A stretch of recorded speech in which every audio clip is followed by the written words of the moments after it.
बियाहवा बिहार में हुई।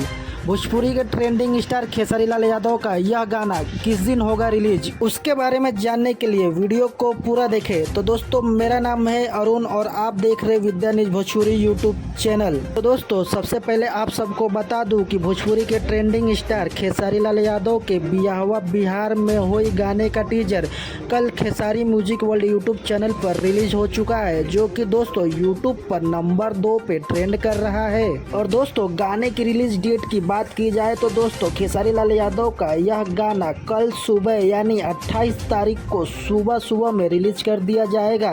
तो दोस्तों, एक बार और फिर से भोजपुरी के ट्रेंडिंग के सारे रिकॉर्ड्स को टूटते हुए देखने के लिए हो जाइए तैयार। तो दोस्तों, वीडियो आपको कैसी लगी कमेंट करके जरूर बताएं। वीडियो अच्छी लगी तो दोस्तों वीडियो को लाइक करें, और दोस्तों आपने अभी तक हमारे चैनल को सब्सक्राइब नहीं किए तो कर लीजिए। तो चलिए मिलते हैं अगली वीडियो में, तब